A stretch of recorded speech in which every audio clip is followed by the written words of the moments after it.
Hi, Hi, this is Cousin Russ, and another in my series on workspace rules. This should be the last of the formal presentations of the rules, but because I've already done several uh, instantaneous videos on when I'm actually working on the file. But anyhow, as you're watching, if you would let me know where you're watching from, I would appreciate it. And if you are a user of the Family Tree Maker program, also, I have in the office hours playlist a description about what I'm attempting to do and how to keep up with what is happening. If you want to, please subscribe to this YouTube channel. And I see that I already have a comment from Dear Myrtle. And thank you, Myrt, for stopping by. Uh, and let's see, let me get rid of that comment, at least from here, and continue in the playlist. I have a description in the playlist about what I'm attempting to do. And in each of these search subject videos, I try to explain what I'm going to try to explain. So let me get started and uh, go from there. So um, I'm going to start my presentation and get my picture off the screen so you can see the text. So this is Family Tree Maker, and for the most part, Family Tree Maker 2019, although most of what I'm talking about will also be in Family Tree Maker 2017. So I have discussed over the past week or so uh, my workspace rules, and I haven't shared them all, but I have shared 5 or 6 of the rules that I have. As I said in the last formal presentation, our goal is to be able to publish a book quickly and that it looks consistent across the book or on an ancestry member tree. Now, in order to maintain the file, making sure that I am using all of the rules that I have established, I have to have a way to make sure that I am following those rules. And I have a series of routine reports. Now I will probably do a couple short subject videos as I work through each of these reports to show you how I actually do them. But for this presentation, I'm going to just explain what my rules are or how I maintain the rules. Um, these are a series of routine reports that I go through once a week, once a day, whatever I want to, but I want to make sure that I get through them. The first one is the data error report. When I explained the data error report in an earlier presentation, the report shows me errors in my database that I probably would not catch just by looking at the screens. So I want Family Tree Maker to tell me those errors that I missed. The next one is the undocumented fact report.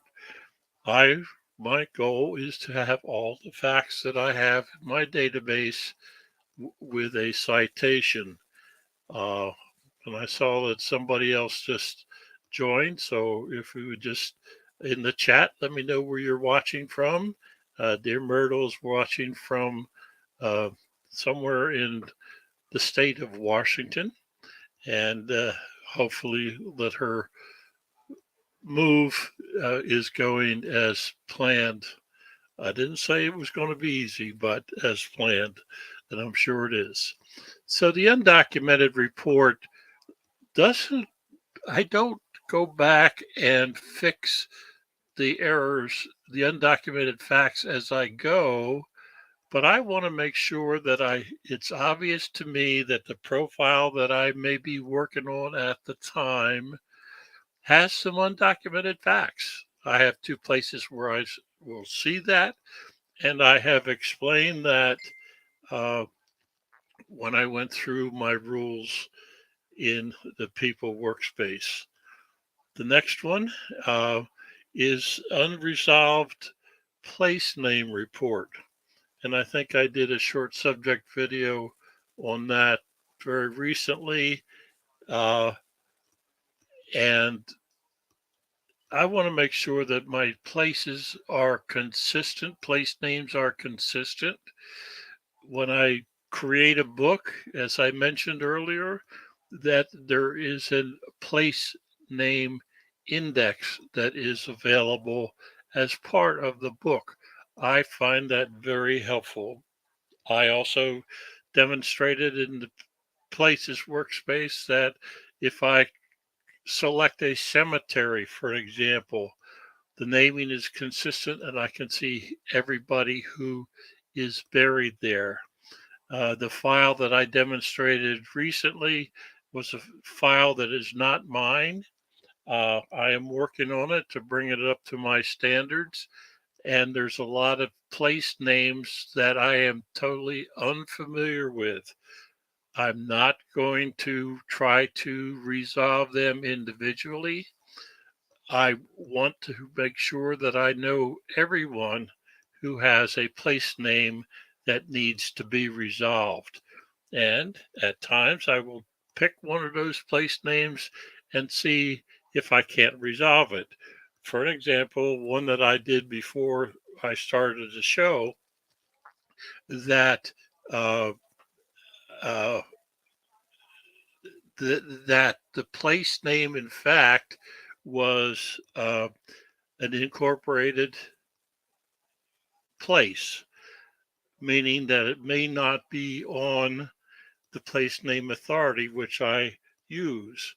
I have communicated with Family Tree Maker. We need a way to manage that, and I want to bring in a comment from Myrtle because they're very helpful um, comments or questions. Undocumented report sounds essential. Absolutely. And as I demonstrated in trying to resolve these undocumented, the place name issues that I have, I don't have any documentation because there's no citation to go look at the record.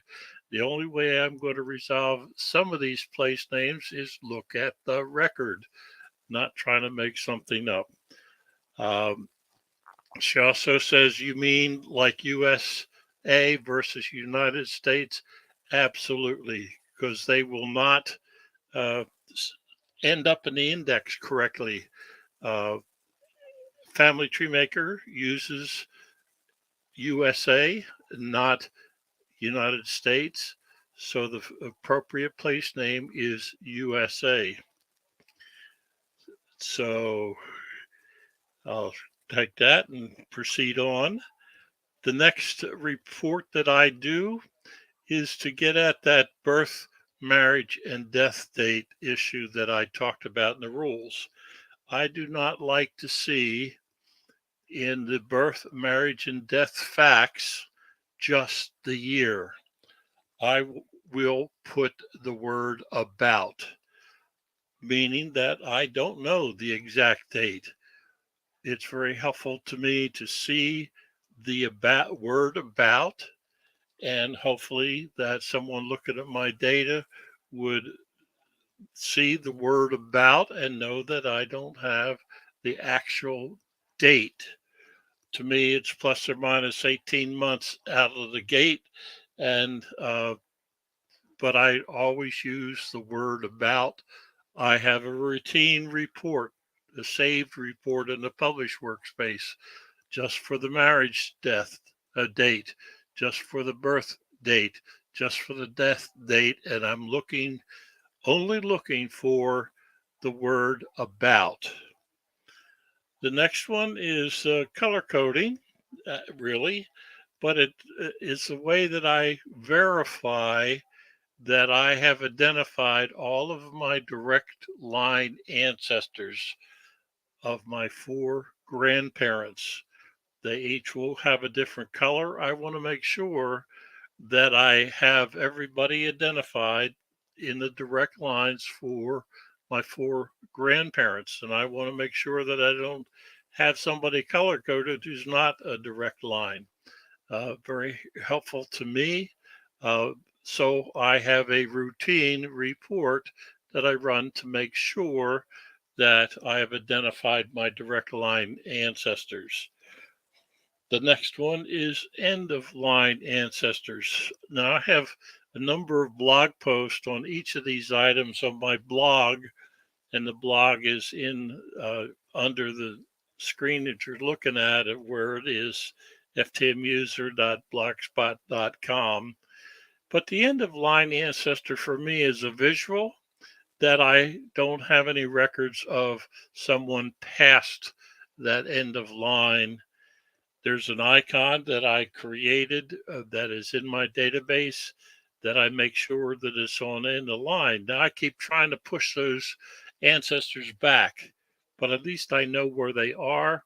I can pull a report of who they are, make sure that I have, I guess more importantly, is that if someone finds my ancestry member tree, that they see that icon and it says end of line.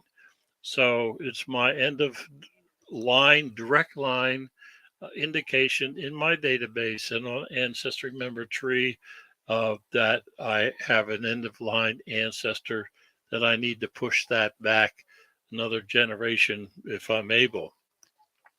Now, this next item sounds really weird, but it's important to me, and that is the media workspace. I want to make sure that the media workspace, the count of images in the media workspace matches exactly to the file explorer count, or for a Mac, a Finder count of how many media files are in the folder associated with that Family Tree Maker file. I want to make sure that all of the media files in the folder are in Family Tree Maker. This one I do at least once a week because they can get out of control. I can bring in an image and or a file ends up in the folder that doesn't belong there. I don't want to have to spend a lot of time trying to find out what I messed up. I will mess up. So I have a routine that I run. I count. I look at the media workspace and see how many media items are there according to Family Tree Maker. Then I will go to File Explorer and make sure I have the right number or the same number outside of Family Tree Maker. The next one is there are 4 items that you can run spell check on. I run each one of them, and I have blogged about this, but I do the spell check. I do one at a time. I don't try to do everything. I do one at a time so I can clean it up. And so it's something to help keep my spelling under control. That's a joke, by the way. My spelling is out of control. So in the plan workspace, here's what that looks like. This is a list of my routines. They're in no special order. They can be, I can sort them by task description or by date. They are all high priority. And as I mentioned earlier, high priority is at the file level, not a person level, which was the medium priority. So what I do, they're all high priority. And if you look, there's a check mark in many of them down the left-hand side. that means I have completed them. So what this tells me right at the top of my screen, when the last time I ran that report, and I did run it because I have a check mark in it. So if I run the uh, undocumented fact report, when I run it and complete it, I will find the place name undocumented fact report. I will highlight that. It'll come up in a window. I will copy it. I will take the uh, uh, window and make it low priority, mean that I have completed it. I will then paste that same information back in a new task and show it complete. Now, the undocumented fact report tells me that I have identified everyone who has undocumented facts. It's I'm not counting in this report, this routine. I'm not counting how many undocumented profiles I have. I'm just identifying that I have completed and identified everyone with an unidentified uh, fact, because I will find them when I'm working on that specific profile. I will work on uh, uh, getting all the facts. Now, there's a couple comments that I'm going to bring in before I continue. Mert says a red pencil evaluation of spelling. Yep, you got that right. Then she says, do you ever print a hard copy of a report to use it as a checklist for working through corrections?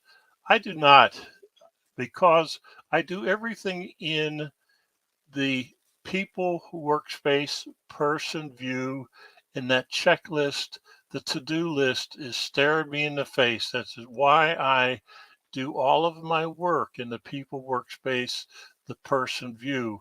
I don't have to have a printed copy. It's staring me in the face.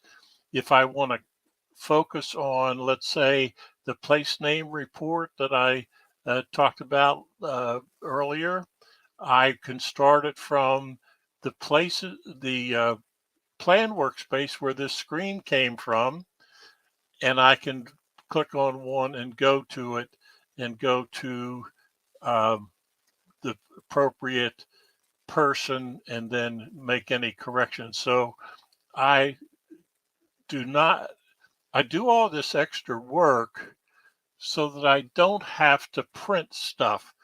I'm working on the file all the time. I want the data in front of me on the screens, which is why I have the rules. And I've tried to describe many of those rules that appear in the people workspace, the person view. So I hope that answers your question. Now, I got one more bit of information um, that I want to share with you, and that is so many rules, but it saves time. At least it does for me. Yes, it may take time to identify all of the people without uh, a place name, or I'm sorry, without a citation on a fact. Uh, but once I have done that, then it's easy to keep it up. Now, just to give you some idea, and these presentations that I've been doing, I have not given all of my rules, but here's an idea of what I'm talking about. In the plan workspace, I have 10 rules defining what I am doing across the file and how I do things from the plan workspace. For an example, those rules that you saw on the last screen are one of the 10 rules that I have in the plan workspace. In the people workspace, because that's where most of the work is done, I currently have 24 rules. I shared several of them in the earlier presentation. Over time, I will probably share others. In the Places workspace, I have 12 rules. In the Media workspace, only 5, but they include things, the file naming, the coordination between a file name and a caption. Those are the rules that are in the Media workspace.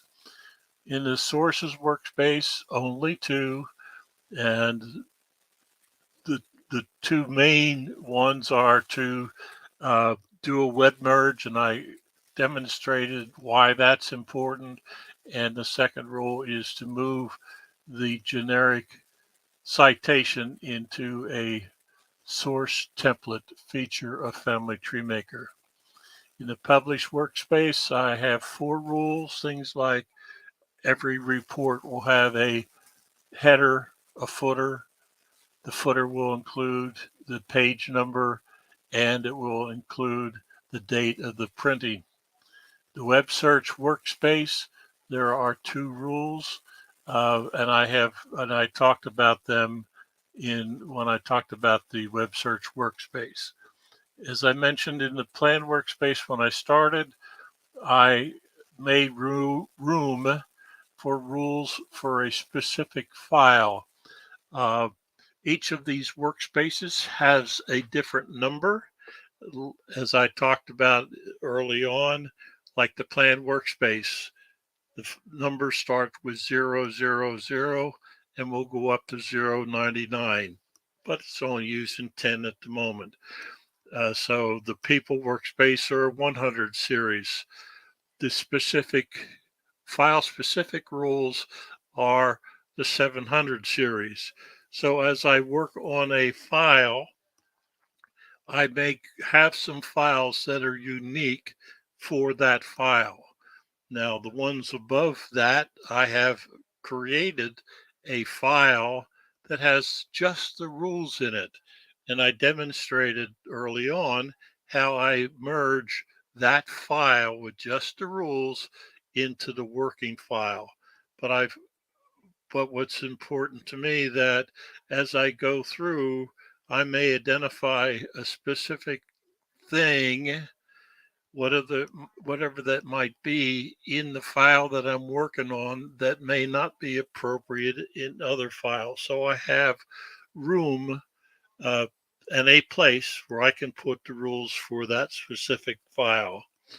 The bottom line to everything that I've talked about in this series is that I have a file that's ready to be published. When I talked about the publish workspace, or uh, the one I talked about what what do I do with all this information to publish a book? When both of my parents died, within a day, I had books ready to be published. I didn't have to go back and clean anything up. I had the data in it. It was just a matter of putting the information from my file that I wanted in that book. So it's ready to I'm ready to publish whenever that need may be. I told you the story about my 7-year-old cousin who says, "Where did we come from?" And 2 hours later, I had 5 printed books to give to that 7-year-old. That's because my file is ready to be published. The ancestry member tree that I can be proud of, that somebody can come to the ancestry member tree and find a relatively clean file that has the information that I want that person to see. It doesn't have to be perfect. Mine is far from perfect. I have considered, and I've talked about this, what do you want to see, or what do I want you to see that goes in the book or the ancestry member tree? I want you to see the historical place name, not what it's called today. Uh, but there's information that I must see. I take into consideration, and hopefully I've talked about this as I went along, the filtering and sorting feature of the Family Tree Maker program. This last comment is generic in scope, in that it's fun and important to learn the features of your genealogy program. And I see Mert put another comment in that I will bring in.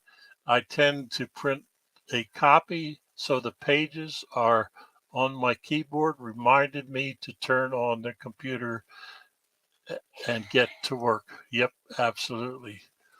So if you have any questions, uh, that's my name. It's on the YouTube. I'm called Cousin Russ, which is the name of this channel. My email address is on the channel. It's in the description. It's in the each of the description. I try to have my email address there. This is my blog. Uh, I I do some of the blog posts in writing. Some of them are video. The ones that are on video are on this YouTube channel. The specific series is a playlist, and the playlist is office hours. And in the office hours playlist, I have some instructions and information on what I'm trying to do. I have another blog that came from the Google Plus environment. When Google Plus was around, I turned it into a blog because there was some good content on Google Plus, and I was able to capture the good parts and put it into this uh, blog. And there's a specific place where you can ask questions, and I will usually answer the questions on the blog or in the community blog. This is the YouTube channel uh, that you can subscribe to. If you subscribe to it, make sure you check the notifications and make sure you turn on notifications for everything, because what I have been doing for this series, and I plan on continuing this series, is I will put up a scheduled live stream, and I've been trying to make that notification 2 hours in advance. Can't always do it, and I do not have a current schedule that I plan on keeping. I may change that over time, but if you want to be notified that I have posted a scheduled live stream, you will be notified, but you need to turn the notifications on for everything. And I have tried to, in the description for the specific recording and in the office hours playlist, what I'm trying to do. So that is the Family Tree Maker workspace rules that I have talked about over time. And this is the conclusion of the formal presentation. As I mentioned earlier, I will probably have some live stream uh, samples as I am working on the file. As I'm working on the file, I may in fact record it so others can watch what I'm doing, because I probably didn't explain it well the first time. So that's the end of this recording, and thank you for stopping by. Have a great day.